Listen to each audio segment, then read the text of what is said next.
Welcome to the deep dive. Today we're getting into something complex, but really important. We're looking at that deep connection between the streets, life in certain UK communities, and the sound of drill, grime, UK rap. We want to cut through some of the headlines, maybe get past the judgment and actually try to understand. Yeah, definitely.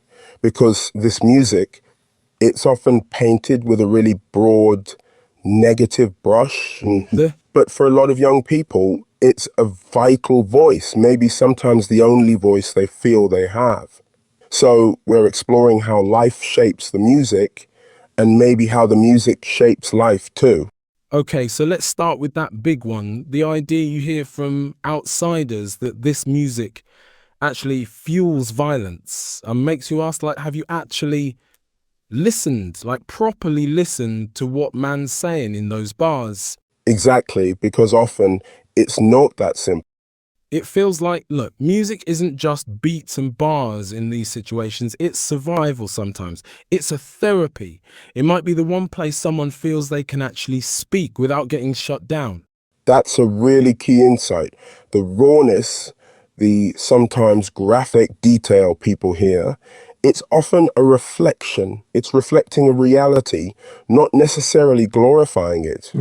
I mean, imagine growing up seeing pain, lost people, maybe some madness on the block. And therapy isn't exactly on the cards when you're 15, 16. Not readily available. So where does that feeling go? It Yeah, rolls out into the lyrics, onto the beat. The music becomes like a voice when maybe no one else is listening, like a diary entry, not a script for future actions. yeah. And that links into the bigger picture too, doesn't it? Like the pressures these artists are under, feeling like the system's maybe rigged against them, schools pushing kids out, the job market not looking promising. Plus, you've got postcode beefs like right there on your doorstep. It's a lot. It is. And in that context, music often feels like one of the few lanes out, alongside maybe sports or trying to start a business. It's one route out of the trap potential. Yes. Okay. So someone finds their voice, finds a talent in music. Surely we should be encouraging that, not trying to ban it. You'd think so, yeah? It should be about helping them hone that craft, right? Master the art, not just like survive off hype. Which brings us to that point about trying to police it. We've seen attempts, haven't we? Take drill videos off YouTube, for instance. Like that's actually going to stop violence. What's the thinking there? Well, from my perspective, it's usually counterproductive. It really is. All it tends to do is push the content underground, more hidden, maybe with even less positive influence or control. Right. It doesn't just disappear. Exactly. So instead of shutting it down, what if the approach was different? Like, why not bring these artists in? Offer them proper platforms, maybe some guidance that allows for growth, for evolution. And we've seen artists come from that world and elevate, haven't we? Sure, when they get that chance. You look at people like Dave or Little Sims, Getz, they started with those raw foundations, but they had opportunities to grow, to build, to reach wider audiences. When I hit, yeah, huge talents, but it does highlight that tightrope they have to walk. Absolutely, yeah, because there is a darker side sometimes. Let's be real. You do see some artists lean into the beef. They drop names, diss dead people, and that stuff can spiral fast, very fast. Oh, I can't. So where's the line then between just expressing your reality, maybe your anger, and actually inciting something dangerous?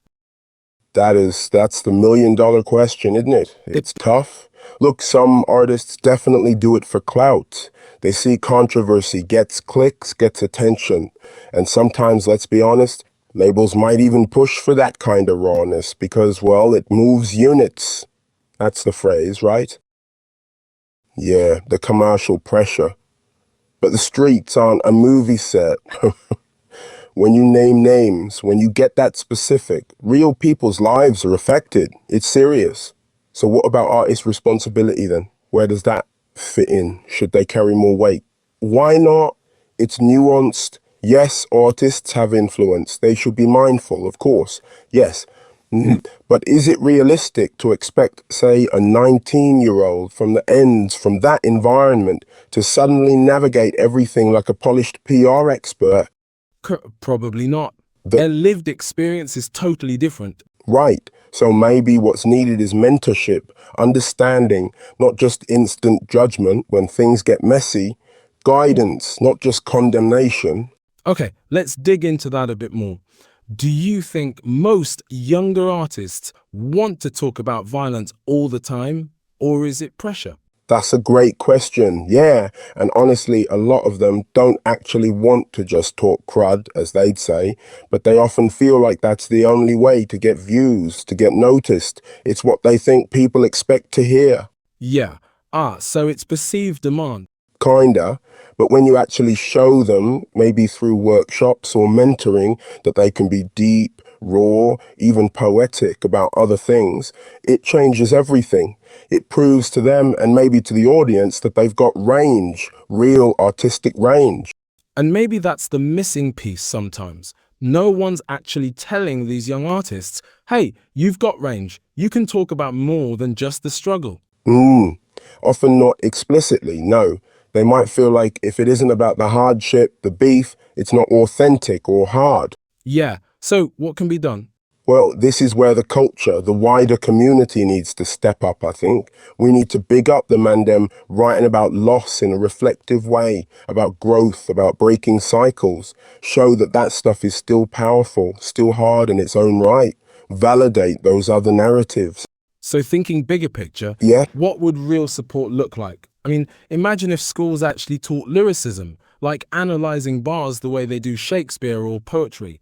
Imagine proper funding for community studios and estates, not just, more police fans. That That would be transformative. Yeah, honestly.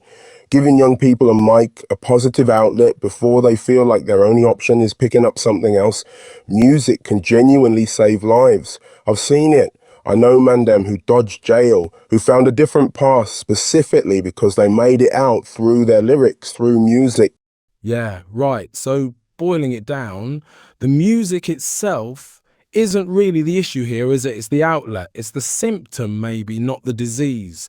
And perhaps we need to stop focusing so much on policing the sound and start actually listening to the stories being told within the sound. Well said. So for you listening, maybe the final Thought is this: is the music the spark? Or is it the mirror reflecting the fire that's already burning?